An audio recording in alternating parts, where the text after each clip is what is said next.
I have a question here that I'm glad I chose, and we all randomly picked these. This one was, what is, number 12, what is the most important factor that causes small business failure? Now, I want to actually flip that question into a positive and not dwell so much on the negative.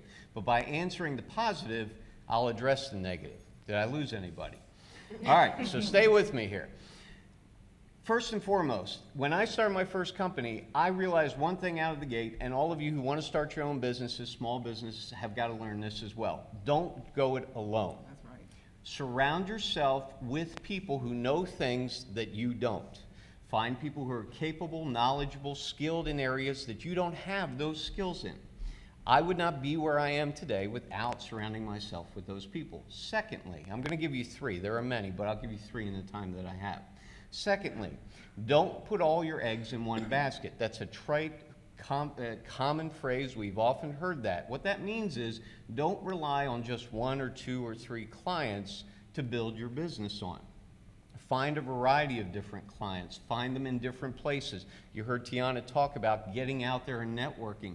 Make sure you expose yourself to opportunities to meet new people in fields and industries that maybe you're not in right now. Who knows where that potential might lead? So open your channels of possibility. Don't limit yourself. I've run into many small business owners who have one or two major clients and they're driving 80 to 90% of their revenue from those clients. What happens if those clients decide to stop spending money with them? They, as a small business, will fail. You don't want to fail, so find a variety of different businesses, all different types of industries, vary your type of involvement with those people, and grow your network of business connections so that you can expand your business. Last thought, have a plan. No small business will ever be successful if you say, I've got a really great idea and I'm going to start doing it today. Well, I like the enthusiasm. You need that. That's what's going to drive you day in and day out.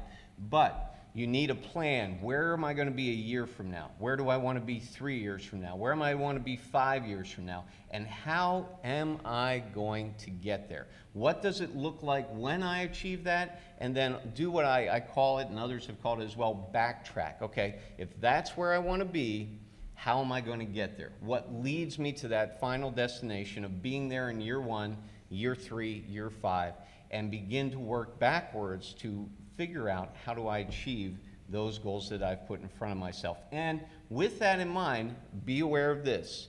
Even though you have a plan, the plan will change. Be willing to change with it, be flexible, and adjust as demands and needs change around you. That's all I have to say. 3 great points. Number 1, don't go it alone. You're never going to get to a place by yourself. Number 2, don't rely on just a couple of clients to build your business. Expose yourself to opportunities. And number 3, I love this, have a plan. Have a plan. Everybody's heard that. If you fail to plan, you plan to fail. So have a plan, right? So I love that. Thank you for sharing. 3 great points. And so we have 2 panelists for our first round left. We have Steve and Greg. So shall I pick? Shall I pick? Eeny, meeny, miny, mo. Steve, you're right here, so I'm looking at you. Yes. Ha, ha, ha.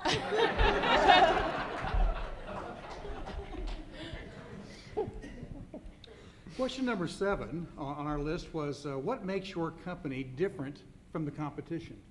And I'm a small businessman, so when we talk small, sometimes it's me. Sometimes I'll answer the phone, and the caller will say, I didn't realize you were going to answer the phone. And I'll say, well, I got to it first. Around here, it's whoever gets to the phone first takes the call. I've never had more than 7 or 8 people, but a lot of times it's just been me. And then there's services that you outsource, from bookings and scheduling and the printing and stuff. To differentiate myself, I started out as a speaker, and then I became a speaker who also writes, and then a speaker who also records. And then I found out that to save my home office deduction with the IRS, I have to be a writer, not a speaker. Because the deduction goes to wherever you spend the most time and the most important time. And a writer spends time at a keyboard, and a speaker spends time out there somewhere talking to an audience. So I am a writer who occasionally speaks. And to make that distinction work, you have to sell a lot. If you're going to call yourself a writer, you have to sell a lot of books. And it's been wonderful. I've been extremely fortunate.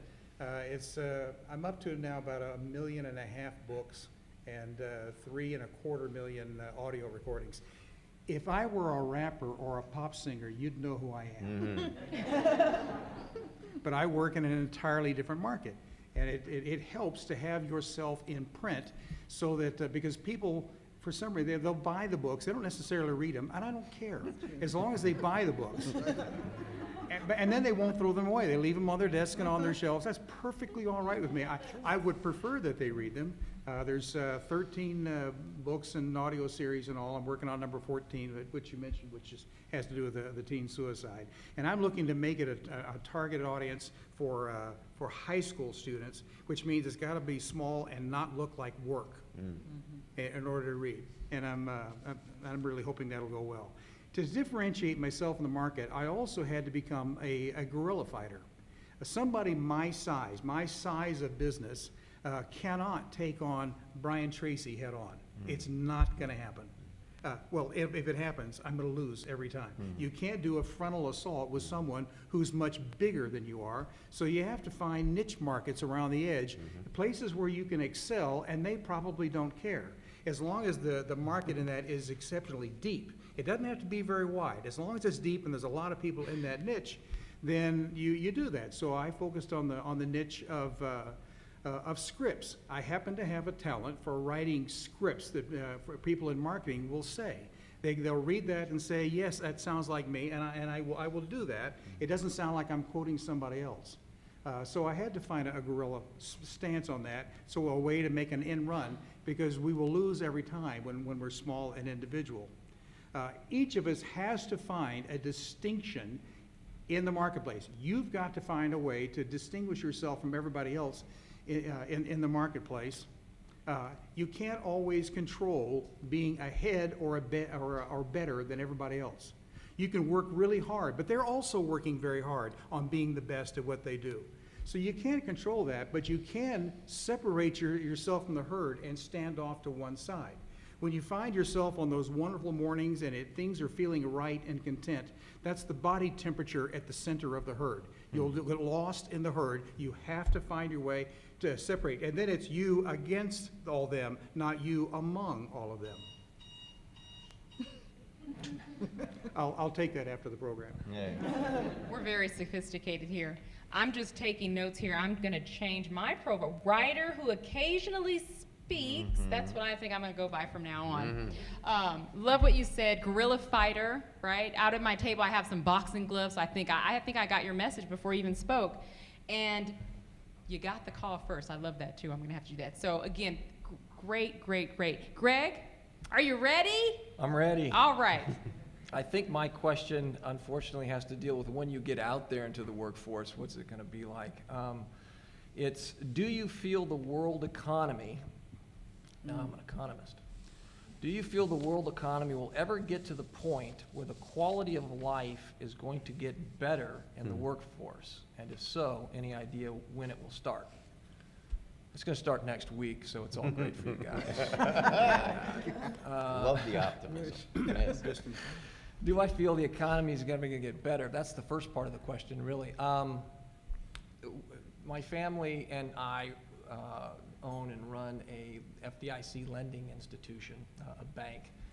So the FDIC is breathing down our neck every day to study the economy and where we're going. We don't have the resources, of course, as the Bank of Americas and the Chases of the worlds and what have you, but we have to keep our pulse, if you will, on the economy. I think Bernanke had mentioned today that he's going to keep QE, quantitative easing, in place, which means he's going to keep buying about $85 billion worth of bonds every month to help stimulate the economy, at least for the foreseeable future. So that seems to give everybody a little bit of optimism, if you will. Consumer confidence index is down a tad, which of course drives consumer spending, and consumer spending is probably over 70% of how this economy works in the country. So, but things have been getting better since the crash in 2007 and 2009. I think it's going to continue to slowly get better into the future. So there is hope for you out there in that regard. Unemployment has come down to the 7.2, 7.1 range, but not fast enough, apparently. So will all this improve the quality of life? Is going to get better in the workforce. That almost suggests to me that you're looking for a safe place to work. I don't know. Being a plaintiff's lawyer as well, I sue people that put in defective products in the workplace. So I hope we're changing the world to make it a little better for you out there. But maybe if that question means, are you going to get a job soon? And when you do, will it, what will happen? It all sort of depends on what you want to get into. I know there's a big debate now about raising the minimum wage to $15 an hour, which is garnering a lot of, if you want to call it criticism or press. I'm a bleeding liberal. I'm now on tape. I'm running for office is screwed. But I do have a lot of conservative thoughts in nature. And when I'm all for bringing the minimum wage up, but I don't know if $15 an hour works, because I think in this world that we go to college for a reason. When we do go to college, we expect to get a well-paying job. And I don't know if people that don't should be rewarded as heavily. But on the other hand, we do have some serious issues in the workforce now where a lot of people that are working for minimum wage out there are supporting families. They're not the teenagers anymore and things of that nature that are doing it. So yes, I think the economy is going to get better for you out there. Will it include, increase the quality of life for you? Time will tell. We'll see. Thank you, Greg. I think you're pretty optimistic about the economy, yes? I am. Yes, yes. I am. Well, he's an attorney, so you might want to listen up, take some notes here, make sure you're doing things the legal way. Safe place to work. I like that he said that. And the quality of life. So again, economy's a little different than maybe when they went to school and college. So again, keep up on that information. So this is some great questions, right? Your peers, some of you in the audience, let's give them a hand for the first round that we did. And we're doing pretty good time, too. So let's start with our second round of questions. So again, I told you earlier, they picked 2 questions. So now we're going to go to their second questions. They're going to do the same thing. They'll have 4 minutes to answer the question. And then after we do that, we'll see where we are with time. And if there's some questions in the audience that we can take, then we certainly will. So in no particular order, who would like to go? Yes, Miss Tonya. I have question number 17. What are some of the most important marketing decisions you make as a leader of your company? Marketing for us is huge, as we are also a small company. Marketing is really about the message you're communicating. But brand, what your brand is a big piece of that. I have 21 consultants that work under my umbrella. And the decisions I make that are very important have to do with our brand. So let's say, for instance, we got an opportunity to do some workshops for SoCal Gas. And of course, that's a big client and everybody's like, oh my God, you need SoCal Gas. But I had to make the decision. We went ahead and we did the business, but only because the smaller water companies were my client. In order for you to get those, you have to have SoCal Edison, which we already have, and SoCal Gas. SoCal Gas is offering more money, but they're really not my client. So my team is screaming, so you're going to turn away the money for SoCal Gas in favor of the opportunity with the water companies? And I said yes. Because you have to know who you are, which is what basically everybody is saying. You have to know what you bring to the table and who you can offer the best product, find your niche so you can excel quicker. And SoCal Gas is really not our client. But it's an important decision because I am foregoing dollars for the opportunity to actually excel and perhaps garner more dollars. So when you're looking at what your values are, you're looking at who I should best align with, you're making a marketing decision. And so it's very important for you to know who you are. It's very important for you to know who your values are and who is the best resource for you to connect with. So again, we go back to people. It's always people that connect. Know who you are and what you bring to the table. Sounds very simplistic, right? But you've heard it here. Know who you are and what you actually bring to the table. What is your distinct, unique thing about yourself, right? So great point. Thank you, Tonya, for sharing. Second person, who would like to answer their question again? I can see hands. Yes. Marie, please. Following the same order. Yes. So Yes. Let's go in order. That's But it's a good, duh. Yeah, that would be great. it's a good follow-on to what Tonya just shared with you. My question is number 14. What is the most important advice you can offer students starting off today? So I'm going to give you the same advice that I gave my own children, and it may surprise you.